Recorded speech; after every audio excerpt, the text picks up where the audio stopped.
Welcome to Season 2 of Rooted and Reaching, a podcast about startups, entrepreneurs, and innovation in the South Bend, Elkhart region of Indiana. I'm Marty Mechtenberg. And I'm Susan Ford. We're excited to share 16 new stories with you this year. And we're going to get tactical about how entrepreneurs are confronting challenges, building success, and moving our region into the future. Okay, hello everyone, and welcome to another episode of Rooted and Reaching, Season 2. We are lucky today to have with us here in the studio Tae'Lor Lake, the founder of Trophy Details, based here in South Bend. Is that correct? Based in South Bend, but serving the region. Correct. Okay, so Tae'Lor, welcome to the episode. It's a pleasure to be here. We are happy to have you here. I know that even though you're relatively young, you've been an entrepreneur for a long time. But before we get into your background, tell us, what is Trophy Details? Trophy Details is a mobile car wash and detail service. What makes us different is we go to our clients, making it convenient. We provide quality services with trained detailers, giving your car special attention to detail. And it's super creative and innovative, and it's something to look forward to in this industry. Yeah. I can see why that would be valuable because you have to squeeze it in after work usually. Like, I got to get my idea. You have to do it on Saturday morning, or you're trying to squeeze it in after work or something like that. And you remove that obstacle. Exactly. Yeah. Usually the clients that we're serving are mothers, business professionals, and these are people who are constantly on the go, that are busy. So they really enjoy that time that we give back to them to be able to balance their life. Right. So would your average customer be sort of at work while you work on their vehicle? Correct. So they're either working in the office. We get a lot of people that are remote. We get elders who, of course, they may not be physically able to do that service anymore, or go sit at a shop for long periods of time. So we create that ease for them by making the process easier. No quote necessary, no calling anyone on the phone for those who may have anxiety. Okay. And they're able to just get right on our website, streamline process of, this is what I need, book it, we're on the way. And you're on the way. And Exactly. you'll go to any location. Correct. As you get an address, car parked outside. Yeah, we might beat you there. Yeah. Yeah, I love it. Yeah. So, that really does it seems like you're serving what was maybe a gap in the marketplace. And so to that point, like, where did the idea come from? So, something about me is I'm super intrigued about processes and systems. And I always knew this as a kid because, while other kids were watching cartoons, I was watching the behind the scenes of how movies were made. And I watched how Michael Jackson created Thriller. And it always intrigued me on the process and how things came together into like one production. And that was always a skill that I had. And then I continued to, when I worked for other places, I loved watching their process and how other companies ran. I worked for Amazon. I loved the logistics of it and how he was able to scale that and have different teams. And I just kind of soaked it up as a student and transferred those skills into the car wash industry. I did work at a car wash once before, listening to the pain points of the customers and my pain points as an employee.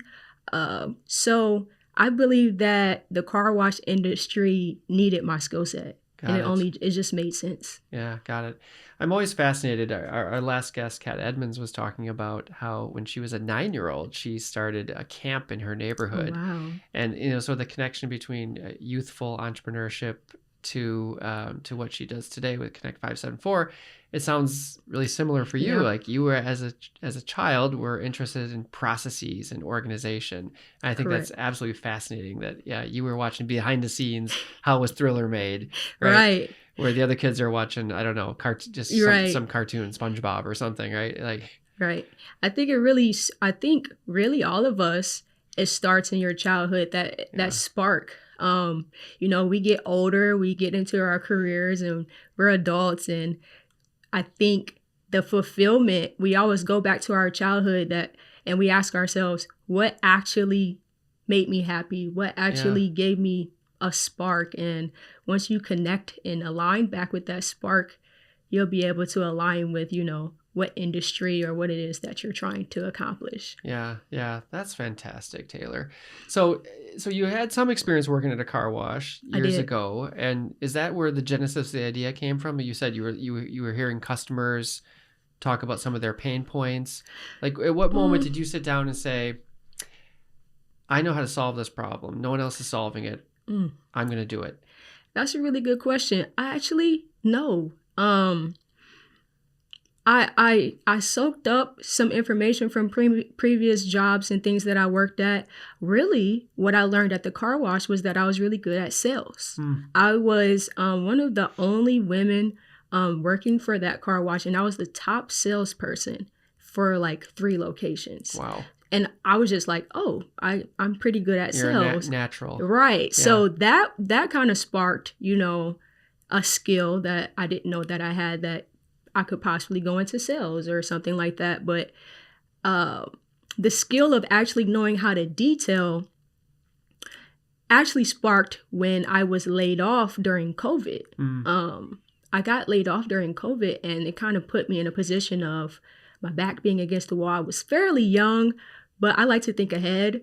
And I was like, what am I going to do? Yeah. Like, there's a pandemic going on. Yep. I thought I would be at this job for the next couple years of my life, and it didn't pan out for me. So I think I just took what skill that I knew that I was really good at that moment, and something I could start now.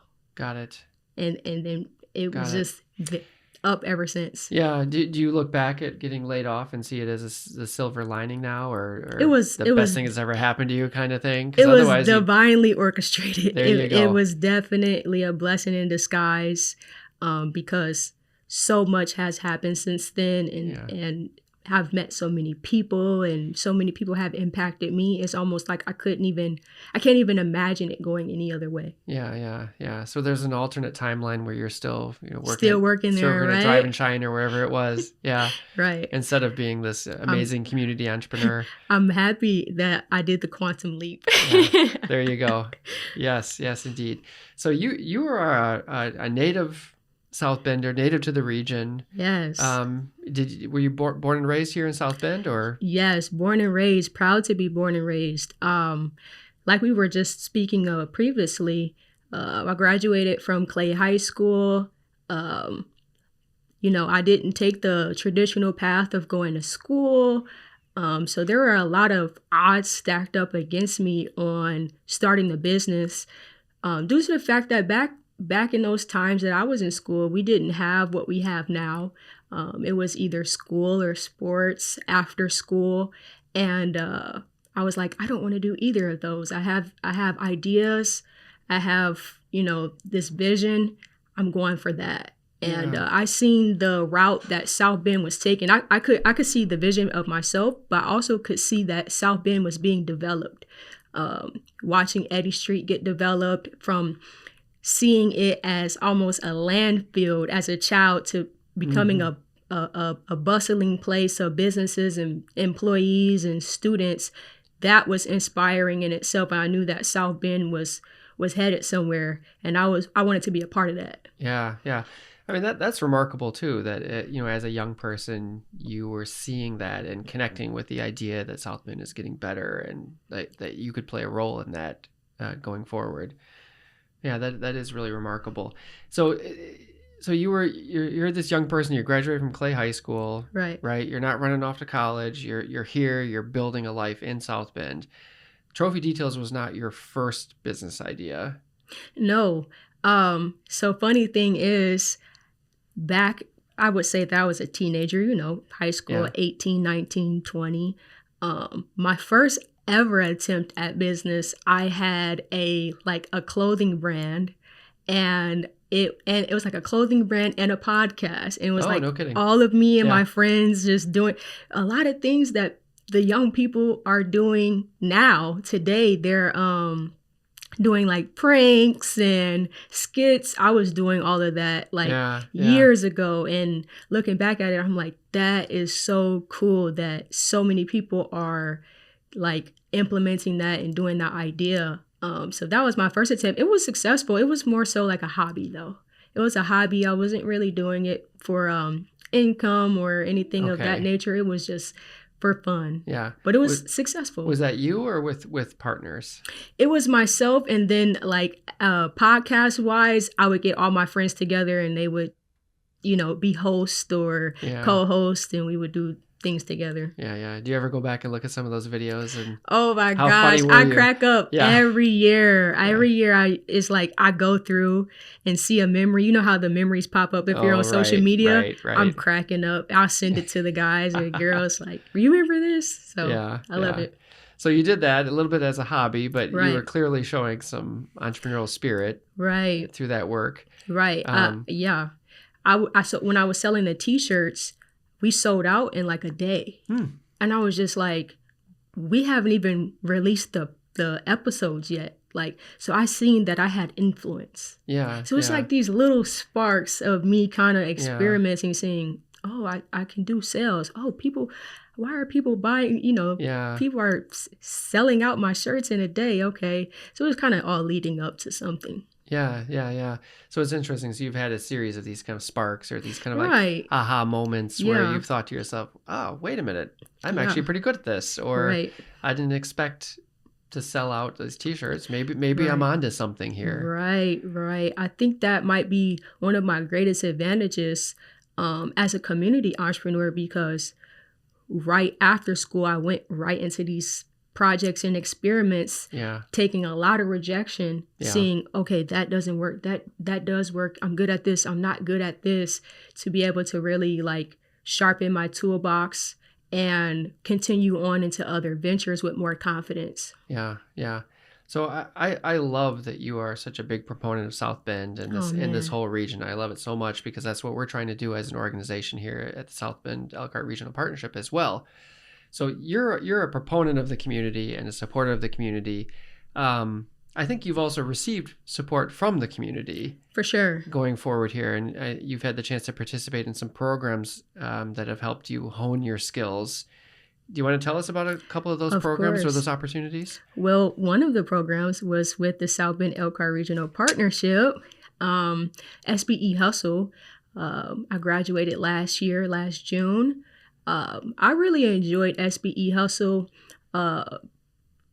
You guys really helped me double down on my target, on what I was who I was trying to reach, and also asking the hard questions of where do you want your company to be in the next 5 years, and just getting to the nitty-gritty of things, of having some real solid structure. So I enjoyed that. And I also enjoyed my alumni. They were all great people. We all still talk and share ideas with each other, and that's great. It's an amazing community of people to be around. And one thing that I really loved during SBE Hustle was there was a time during class where we were just sharing our struggles, where we're like, I failed here last week and I did this and I had to pivot here. And I think that was so essential, because a lot of us as entrepreneurs feel like we're the only people going through something. Yeah. And having that open discussion like lifted a weight off of me. And I was like, oh, okay, I'm not the only person going through this. I'm not the only person struggling in this area. So that was amazing. That is, it's so true. And even on an earlier episode, we interviewed Lynn Morris, who is the CEO of ViewRail, which is a big multi-million-dollar company based out of Goshen. Nice. And Susan Ford, my co-host, asked him, like, what's one thing that people don't understand about you or don't know about you? And he said, people think I have it all figured out, and I don't. Right. And that's really remarkable for a guy running like a multi-million-dollar company. But, it's to your point, like, we always assume the other person's got it all figured out. Right. And it can be such a relief to realize, like, I'm not the only one struggling. Correct. I'm not the only one who's, trying to make ends meet, trying to put these things together. Right. Like, we're all in this together. Exactly. And, so that's great that you found that support through SBE Hustle. For sure. And I also graduated from the SBAP program with Michael Morris with Notre Dame.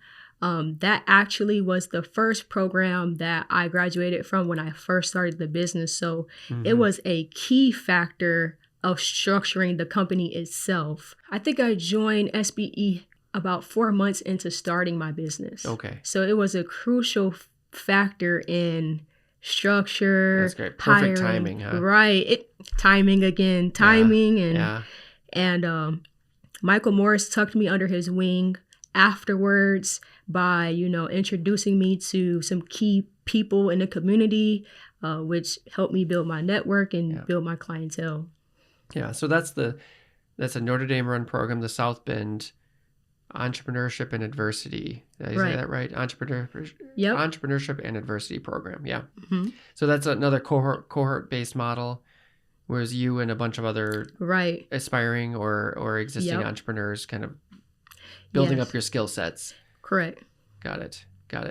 Yeah. So now I have seen you at the Notre Dame Idea Center. Yes. As well in recent months, years. What's your connection there? The Idea Center is really good at curating networking events and really has been a great puzzle piece of bridging community entrepreneurs to the Idea Center and to Notre Dame. So I try to attend their events as much as I can. And when I was at an event, I ran into a man named John Henry. John Henry, he's awesome. I pitched my business to him for 30 seconds. Somebody handed me the baton and was like, "This is John Henry." I was like, "This is what I do. This is where I'm trying to do, da da da." Yeah. And he was like, "Awesome. Let's get you, let's see what the next steps are." And from there on, I was able to build a network with him, which led me to meeting my app developer for the Trophy Details app that we're developing. Awesome. And this is just literally from effort and showing up and being prepared. As an entrepreneur, sometimes you only have that 30 seconds, that 20 seconds, and you need to know your stuff. You need to know who you are, where you're going, and what you're trying to do. Yeah. Because, those are like once in a lifetime opportunities that can make or break you. And from there, I went to the McCloskey pitch competition. Okay. So through that connection at the Idea Center, you learned about McCloskey. Right. And decided, okay, I'm ready. Yes. So I would say, me personally, that would have, the McCloskey pitch competition was like, it pushed me to perform at like my highest performance. And I love that. I love a challenge because the entrepreneurs that are applying and going through this pitch, they are performing at the highest level as well. Right. And, if you want to be a big fish, you got to swim with sharks. And I really enjoyed that process, like down to the requirements. The requirements make you step your game up. Yeah. You just have to have your ducks in a row. And even if you don't go all the way, what you get out of it, of just the experience and being in the atmosphere and shaking hands, you can definitely maximize on that. Yeah. And I feel like that's what happened. I was blessed to make it to round 2. Okay. When I received the news of making it to round 2, I was like, oh my gosh, they believe in the idea. And to have that many investors and judges looking at my idea and hearing positive feedback, I was just like covering my eyes reading the reviews, but it was positive feedback. And it was just an amazing experience. Yeah, that's great. There. Yeah, so for the listeners who don't know McCloskey, making it to round 2 is a pretty big deal. It's a big cutoff point. The projects that make it past that are strong projects, right? Almost uniformly. That's great. So I mean, really, you've had the chance to take advantage of some really good programming that, and to your point about 2016, a lot of these programs didn't exist in 2016. Right. Exactly. So this is something. You're on the wave of something that it was able to empower you in a way that you probably couldn't have found 10 years ago. Absolutely. It's an advantage. It's definitely an advantage that people should be taking advantage of. Especially for the kids who are graduating. who are just like me. I think it's very important for someone like me to win and to pave the way of this path, because there's other kids coming behind me Yep. who need someone that comes from their background, that looks like them, Yep. who are maybe going through an unconventional path. Yep. They need to see someone and say, oh, look at Tae'Lor. She's doing it. There's no excuse. She came from poverty. She came from this. I can do it too. Yeah. And that's, I mean, honestly, one of the reasons we're thrilled to have you on the podcast. I Because appreciate I'm that. hoping some young people watch this and they see themselves in you and say, yes, Tae'Lor did it. I'm going to do it too. That's my greatest intention and mission here is to help the youth be the best that they can be. Yeah. Yep. So let's get tactical for a minute. So Okay. you started this business. Yeah. Like, what were the steps? Like, once you decided, okay, I have some skills. I'm good at marketing. I understand the detailing business well enough to get into it. What did you have to do to get the business up and running? Okay. Well, practically, create the idea, have the idea, get it written down. Okay. Did someone help you with that, or did you just say? No, it was just, at first I had it in a Google Doc. Yeah. And then I transferred it into a whiteboard. Yeah. So I had the steps in front of me, and I was just like, this is what I need to do. But one interesting thing and crucial fact I want to give you guys and those that are watching, I seen where the company is now. I seen that in the beginning. Wow. So it's not by coincidence Right. that we're here right now. Right. I knew the type of clients I wanted. I knew what type of brand I wanted Trophy to be. So I just worked backwards. How did you know? I seen it. But like, was there something that happened in your, like, how did you grasp that? Okay. I research. Okay. So, I do a lot of research. I researched the industry. I studied other car washes in the area, such as Drive and Shine, such as the Mikes. Yeah. But I don't know what to say. I kind of just knew how I wanted it to be. I honestly, right there, I can't even take credit for the vision. It came to me, and I just knew what I wanted to look, what it was going to look like.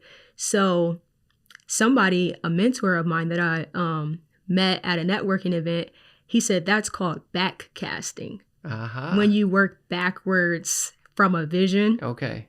And that's how I operate. Yeah. I recommend it. It's not for everybody, but Sure. I think it helps you keep yourself aligned with your goal and your core values, because you have to know when to turn things down if it doesn't align with your long-term goals. Yeah. And that's literally what's kept me on a narrow path. And that is, I mean, that's a powerful thing to learn right there, what you're saying. Like, sometimes saying no is the most powerful thing you can do to help your business grow.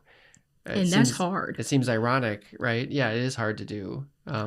But if you have a clear sense of your mission and your vision and where you want to go, that gives you the power to say no.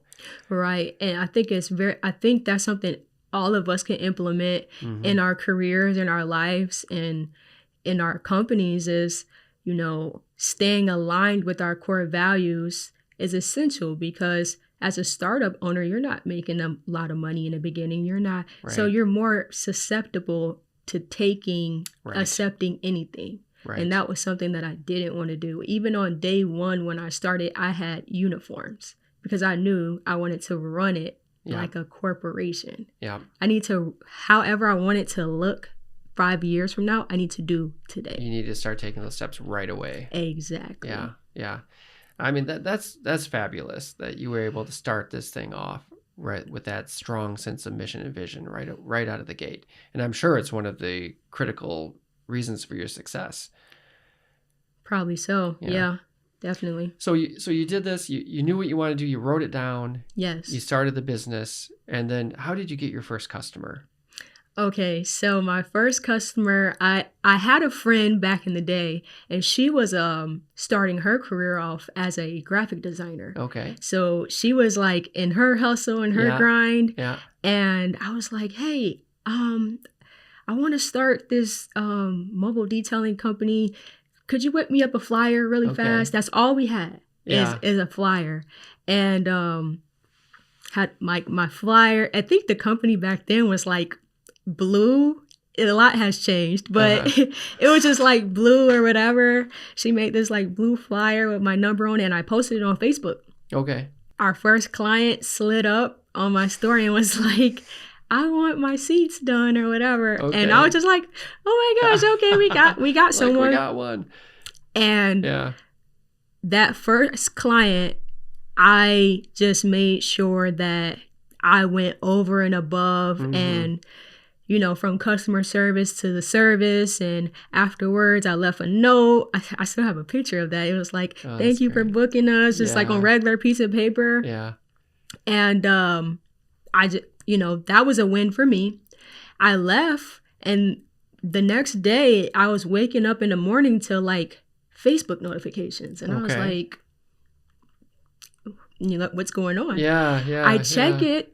She actually wrote a status and a review, and it was Okay. going viral. Oh, wow. Because, like, I guess from other people's standpoints, her seats were like in bad condition, and like the before and after was Yeah. crazy. Yeah. And they Yeah. were like, "Who did that? Who did that? Who is that? Was that Taylor?" Da, da, da. Yeah. And from Wow. that day, May 1st, I believe, I've been doing trophy details. You've been doing trophy details. Right.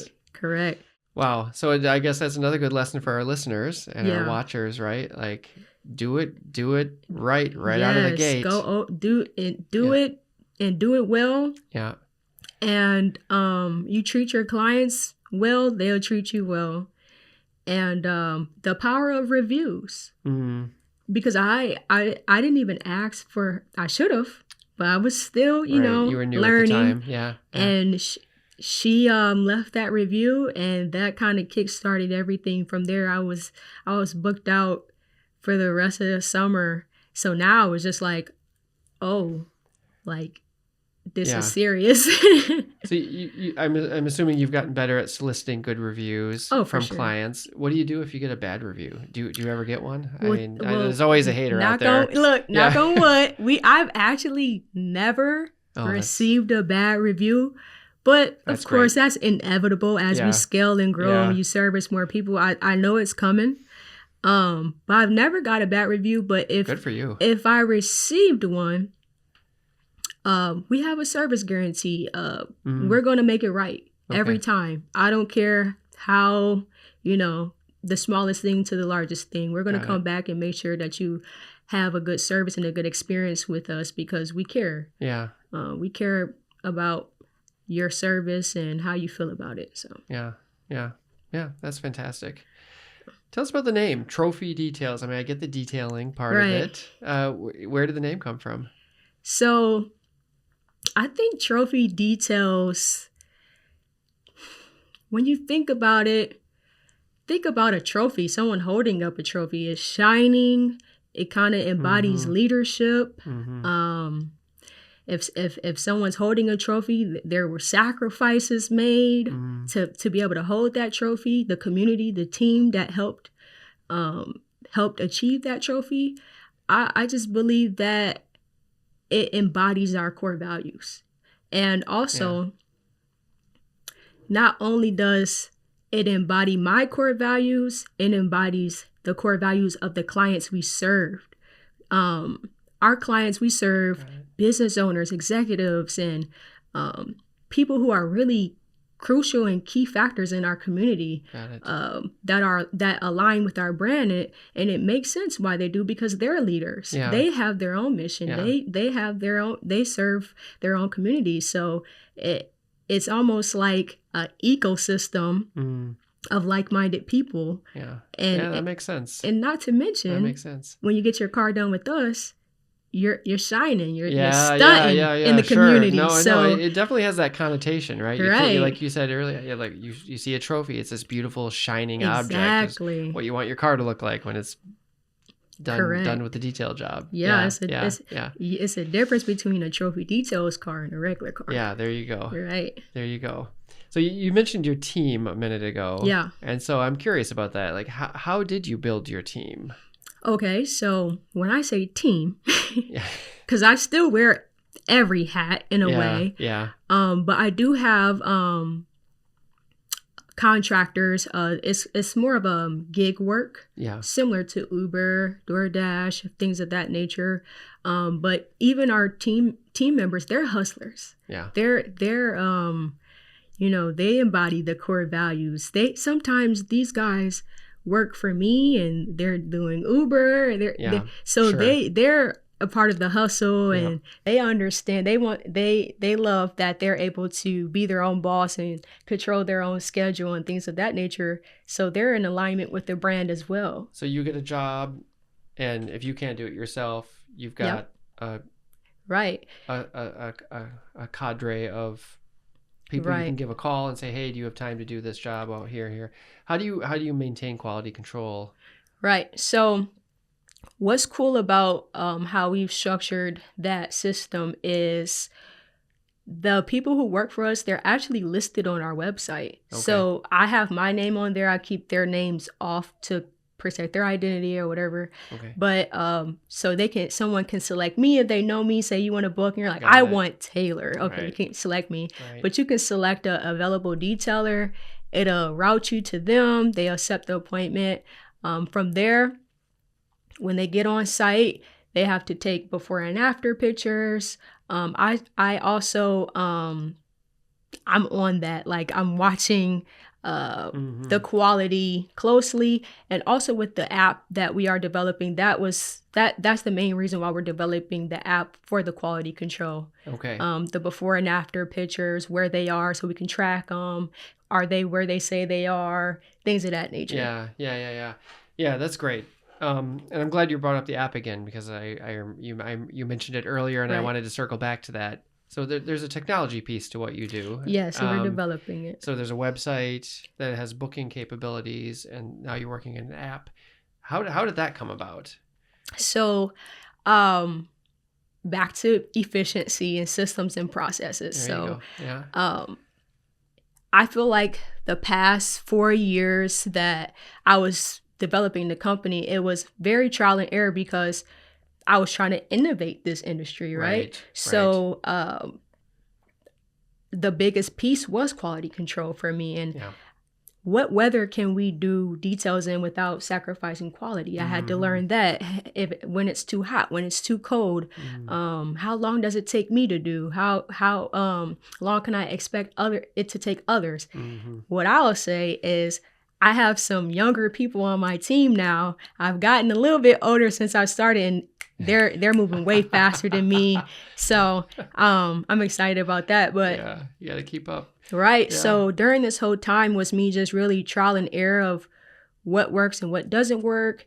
And that's when I was like, we need an app, because with that piece of technology, we will be able to track, trace, and really keep our eye on what's going on with our clients, and with the efficiency. Yeah. And the scalability factor with the app.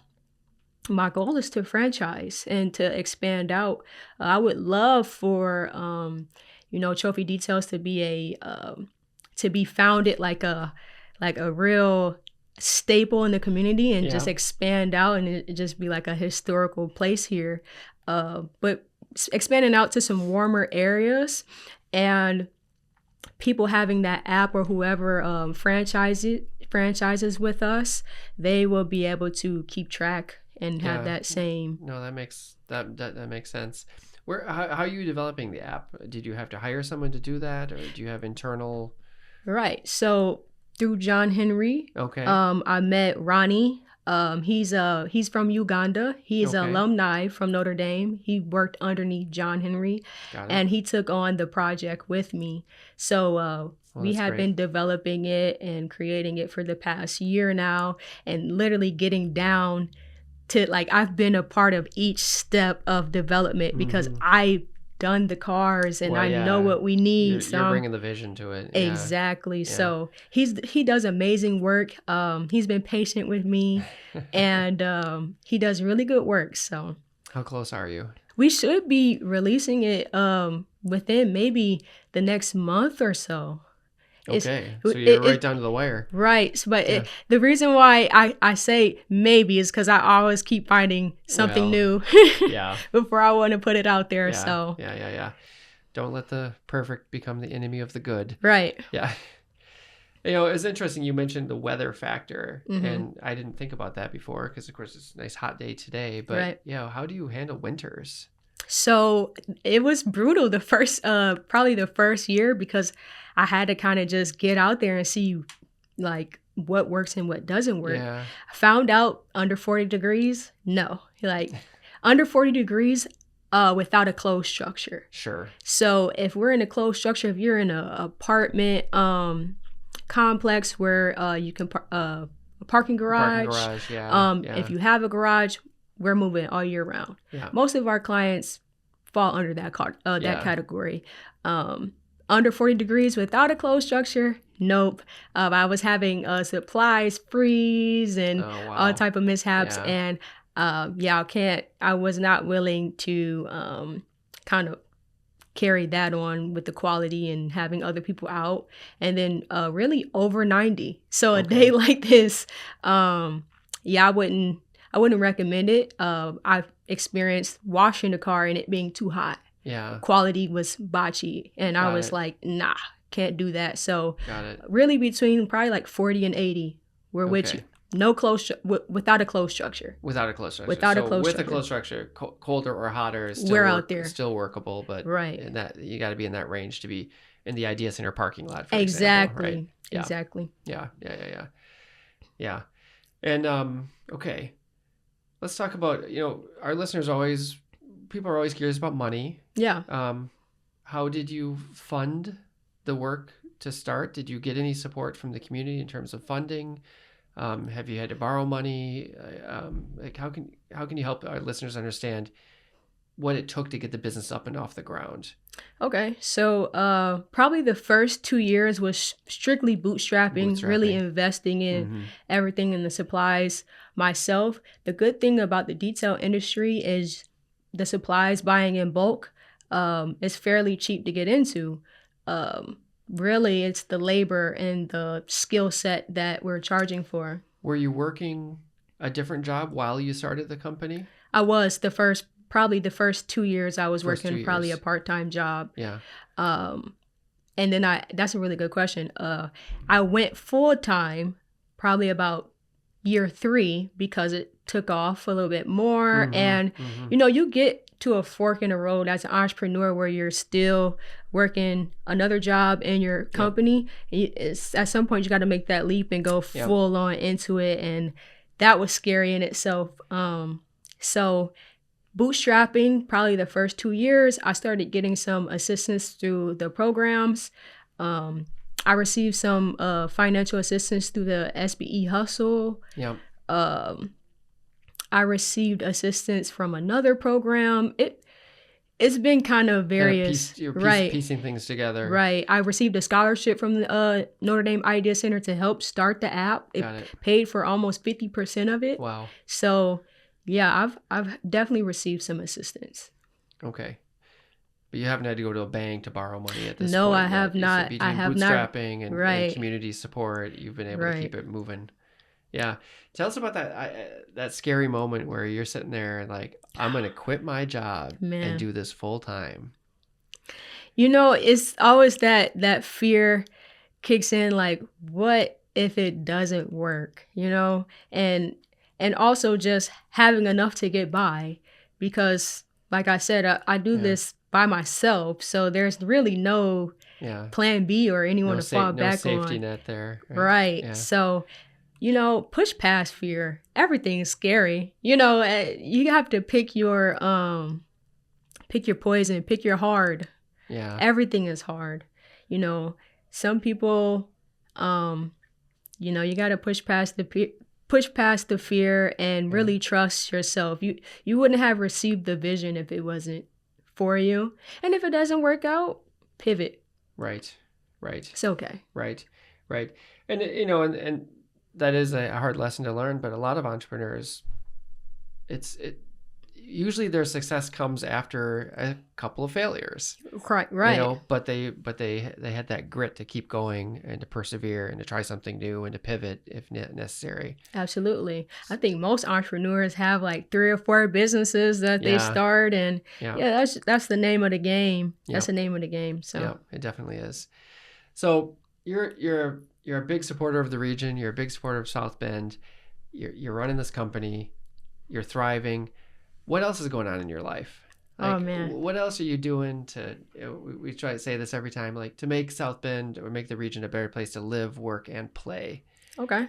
Yeah, I like you said, I love South Bend. So I'm usually out in the community, either supporting other entrepreneurs. I try to go visit them, and if they have brick and mortar, or meeting with them and just doing coffee. I'm pretty plugged in with events that go on, like First Fridays, things that happen in Mishawaka. I love those events. So I'm usually out and about. I do volunteer work. I've done volunteer work at St. Margaret's Place, Food Pantry, various places. So I just try to maximize where I can maximize. That's great. Try to keep a balance. Don't get burnt out just doing your business 24/7. You have to have a balance of work and play. Yeah. Do you have some favorite restaurants, favorite Yeah. small businesses that you like to patronize? For sure. I'm in love with Barnaby's Pizza. Okay. I really don't eat any other pizza besides Barnaby's. That's a huge plug. Yeah, And then yeah. Cinco Five, Oh yeah. amazing tacos right downtown. Yep. It's a good one. Trying to think of another. I love the South Bend Chocolate Cafe. I do a lot of my meetings there, or just going there to read, grab a cup of coffee. The white hot chocolate, they already know when they see me. So it's a good community space right downtown. yeah, right. That's usually where I frequent. You might be driving somewhere downtown and see me. Just wave. Yeah, there you are in the window. Huh? Right. Yeah. Yeah, that's great. Well, I tell you what, we are lucky to have you. And I'm sort of happy that you didn't run off to college and then move off to Chicago or Houston, Texas, or wherever else it may be, because keeping people like you in South Bend and then starting a business that's employing yourself, but also supporting other people and supporting the community. I feel blessed. It's a huge win. I feel blessed to be here. And I appreciate you guys and what you guys have curated here in this space, and the opportunities and the resources, especially for a kid like me coming from where I come from. I don't know what we would have done, what I would have done without the resources. So yeah. So we were kind of wrapping up here, but I forgot that I did want to circle back on that point. I mean, when we were outside, you were talking about, on paper, you had a lot stacked against you. Right. And you talked about being young, being black, being a female. Right. Like not the typical maybe person you think of to start up a detailing business. Right. Like, just really briefly before we go, can you help us understand, like, how did you push through that? I'm a big believer of self-concept. And also, I have faith. I have faith in Jesus Christ. I believe that's where my visions come from. And it was written in the stars. Yeah. It was already written for this to be, I believe in destiny. I believe that there's no coincidence that me and you are here today. Okay. But also, again, self-concept. You have to learn how to validate yourself and your own ideas. And if you can do that, then there's really nothing anyone can tell you. I love it. Yeah. Thank you, Tae'Lor. Thank you so much for being here with us. Thank you for having me.